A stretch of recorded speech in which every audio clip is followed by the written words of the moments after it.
Da, worn out by washing his knees, or moved by that mysterious instinct which forces even nurses to desert their nurslings, left the very day after his birthday in floods of tears, to be married, of all things, to a man.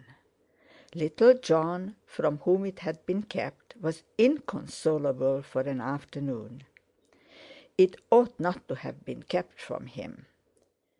2 large boxes of soldiers and some artillery, together with the young buglers which had been among his birthday presents, co-operated with his grief in a sort of conversion, and instead of seeking adventures in person and risking his own life, he began to play imaginative games in which he risked the lives of countless tin soldiers, marbles, stones, and beans. Of these forms of chair à canon he made collections, and using them alternately fought the Peninsular, the 7 Years, the 30 Years, and other wars, about which he had been reading of late in a big history of Europe, which had been his grandfather's. He altered them to suit his genius, and fought them all over the floor in his day nursery, so that nobody could come in for fearing of disturbing Gustavus Adolphus, King of Sweden, or treading on an army of Austrians.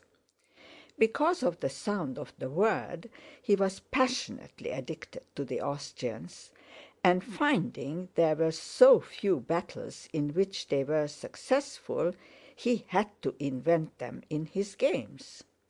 His favorite generals were Prince Eugene, the Archduke Charles, and Wallenstein. Tilly and Mac, music hall turns he heard his father call them one day, whatever that might mean, one really could not love very much, Austrian though they were. For euphonic reasons, too, he doted on Turenne. This phase, which caused his parents anxiety because it kept him indoors when he ought to have been out, lasted through May and half of June, till his father killed it by bringing home to him Tom Sawyer and Huckleberry Finn. When he read those books, something happened in him, and he went out of doors again in passionate quest of a river. There being none on the premises at Robin Hill, he had to make one out of the pond, which fortunately had water lilies, dragonflies, gnats, bulrushes, and 3 small willow trees.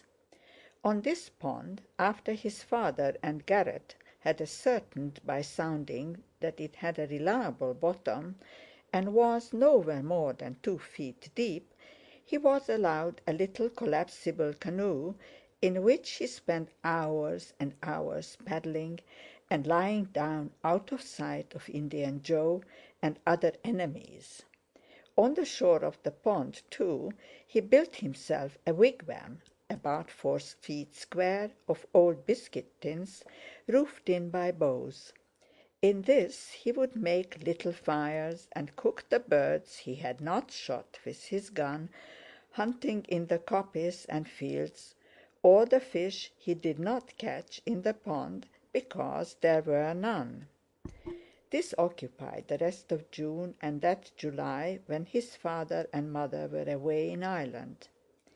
He led a lonely life of make-believe during those 5 weeks of summer weather, with gun, wigwam, water, and canoe, and, however hard his active little brain tried to keep the sense of beauty away, she did creep in on him for a second, now and then, perching on the wing of a dragonfly, glistening on the water lilies, or brushing his eyes with her blue as he lay on his back in ambush.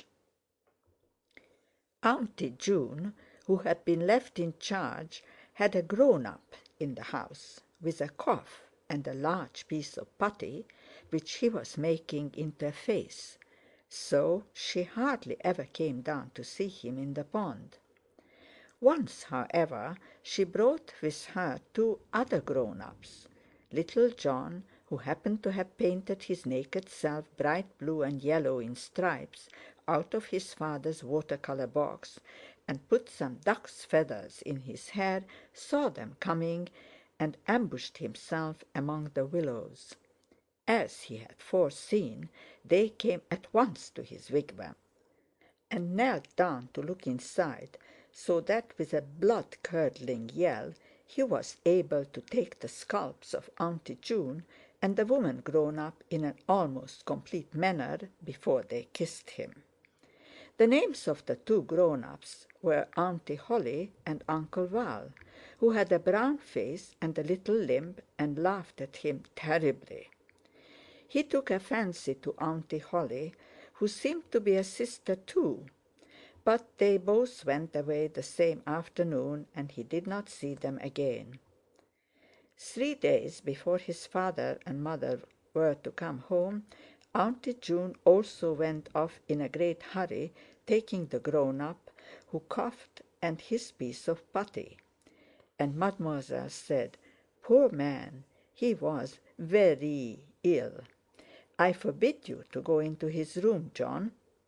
Little John, who rarely did things merely because he was told not to, refrained from going, though he was bored and lonely. In truth, the day of the pond was past, and he was filled to the brim of his soul with restlessness and the want of something, not a tree, not a gun, something soft. Those last 2 days had seemed months in spite of Cast Up by the Sea, wherein he was reading about Mother Lee and her terrible wrecking bonfire. He had gone up and down the stairs perhaps 100 times in those 2 days, and often from the day nursery, where he slept now, had stolen into his mother's room, looked at everything without touching, and on into the dressing-room, and standing on one leg beside the bath, like Slingsby, had whispered, "Ho, ho, ho, dog my cats," mysteriously, to bring luck. Then, stealing back, he had opened his mother's wardrobe and taken a long sniff which seemed to bring him nearer to he did not know what. He had done this just before he stood in the streak of sunlight, debating in which of the several ways he should slide down the banisters. They all seemed silly, and in a sudden languor he began descending the steps one by one. During that descent he could remember his father quite distinctly. The short grey beard, the deep eyes twinkling, the furrow between them, the funny smile, the thin figure which always seemed so tall to little John. But his mother he could not see. All that represented her was something swaying, with two dark eyes looking back at him, and the scent of her wardrobe. Bella was in the hall, drawing aside the big curtains and opening the front door. Little John said, wheedling, "Bella." "Yes, Master John." "Do let's have tea under the oak tree when they come. I know they would like it best." "You mean you would like it best." Little John considered. "No, they would, to please me." Bella smiled. "Very well, I will take it out if you will stay quiet here and not get into mischief before they come."